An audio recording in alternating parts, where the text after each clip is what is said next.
Yun mga kagala, confirm na namin na talagang si Bito ang nangitlog. Kasi kanina nagpapalaisipan kami ni Di pagdating namin ng bahay kasi kumuha nga kami ng bibi namin isa sa bahay ng aking kaibigan sa barangay Katabangan proper. Nakita namin itong itlog nito, ang liit-liit.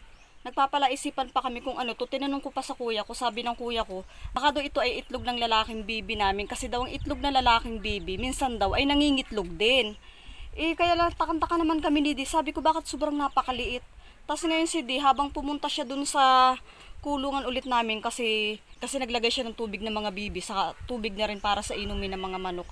Nakita ulit niya, talaga nakita niya, nangitlog ulit si Bito. Kaya tuwan-tuwa naman, kumita mo, Kuya Ray, Ate Marisa, ito na po si Bito. Yung bibi na ibinigay niyo sa amin, umaani na ng itlog ngayon. Kaya naman tuwan-tuwa kami, mag-uumpisa na itong dumami sana tuloy-tuloy.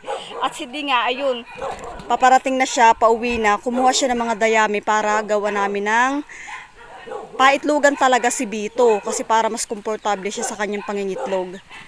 Tinawag ako ni D, kaya ngayon babalik tayo dito sa ating kulungan para kumpirmahin talaga natin kung anong itsura ng itlog ni Bito. Kasi sabi ni D, kung ito kanina ay maliit at nalilito kami kung para kanino talaga to. Pag nakita niyo mismong ng itlog ngayon, medyo mahaba na daw ang itlog niya ngayon, medyo malaki-laki na. Kaya titingnan natin. Ayun si D, oh. Tatay na si D. Ate Munay, tatay na sa wakas. Babagya pa kundi pa sa iba nang galing. Kaya matutungtungan mo di sana. Oo. Ayan si D, kumuha siya ng mga dayami. Ang liit talaga niya, oh, di ba? Ang liit kaya talaga tinumuna, oh. Ay, yung tinatabi na Ira, swerte daw yan. Tinatabi doon ni Amy, swerte. Oo, yung bilig niya, malis na. Oh, ang galing. Yan, tingnan natin ngayon yung pangalawang itlog niya. Yan, hindi na ako papasok dito na lang ako at baka naman bulabog. Patingin daw di. Diyan sa gilid na yan din ang itlog. Oh, yung galing. Ang laki nga. Oh, ayan mga kagala. Tama pala yung sabi ni Kuya Larry, malaki ang itlog. Tapos pahaba. Ano yatang lalaki ko binigay na to? Oh. Galing oh. Yan. Oh. Dalawa ng itlog namin, isang malaki, isang maliit. O, saan pa kayo? Kuya Ray, Ate Marisa, may apo ka na. Tatay at nanay na kami, may apo naman kayo. Thank you sa baby. At utay-utay na ngayon nangingitlog. Galing. Yan si D. Nilalagyan na niya ng mga dayami yung kulungan ni Bito at ni Biwan. Wala kaming pangalan dito pa sa isa naming bibi. Saka ka na, mag-iisip ako kung ano ipapangalan sa iyo. Ayun yung aming itik, tahimik na tahimik doon. Yung itik na yan namin mga kagala, kaya ibinukod namin. Gawa lang siya nangangasta doon sa aming bibi. Ginugulo niya masyado, kaya ibinukod muna namin siya dito. Kasi kahit nagsiswimming si Bito, hindi makabuelo ng pag-swimming.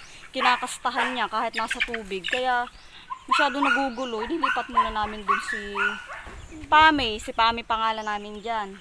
Kaya doon muna siya. Inilalabas lang namin siya kapag patatakbuhin namin, makalakad-lakad, maglalangoy. Ayan. Ayun na, nilagyan na ni D. Yehey! May itlog na kami. Aba, maganda kung araw-araw mangingitlog. Ang cute talaga yun. Maliit at malaki. Oh, di ba? Oh, ha? Di, lagay mo na to doon. Ikaw na, hindi ako makapasok eh. Itong maliit, hindi na. Huwag na, yan mo yan. Itabi mo yan. Pampaswerte yan. Dinig naman sa vlog. Oh, share ang blessing, pang paswerte daw ito.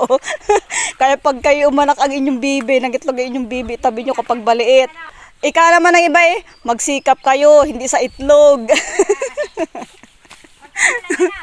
Ha? Oo. Oo, magkakulay nga lang siya. Ha?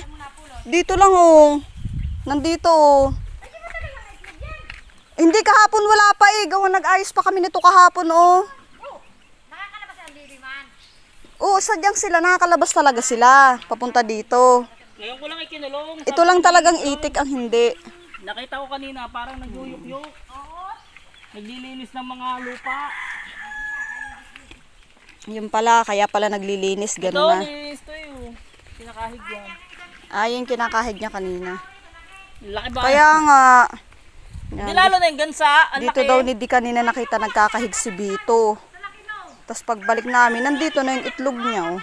Diyan na, oh. Maingay man! Okay. Okay, uwi na tayo mga kagala para makabuelo si Bito sa kanyang pangingitlog. Ito itatabi daw namin. Okay, yun lang update para kay Bibi, Kuya Ray, Ate Maris. Thank you kay Biwan at kay Bito. Natutuwa kami kasi nangingitlog na siya talaga. Sana mapadami natin, di ba? Tara na.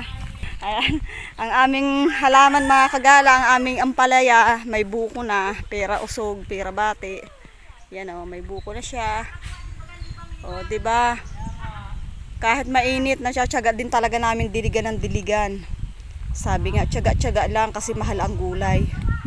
O yung aming upong bilog, galing pa rin yan sa'yo Ate Maris. Ayan o, may ano na siya. May bulaklak na siya. O, yan. Bulaklak niya, ang dami o. Yung mga binibigay niyo sa amin, unti-unti na namin sana tuloy-tuloy na mapaganda. Nagkakailan yung upo na yan o. Yung singkamas ay ito pa rin. Mahaba-haba pa lang ang kanya nagagapang. Ayan. Ito yung sili namin, oh. Ito, malaki na rin, oh. May bunga na pala siya. Cute. Oh. Okay, yun lang. Bye-bye.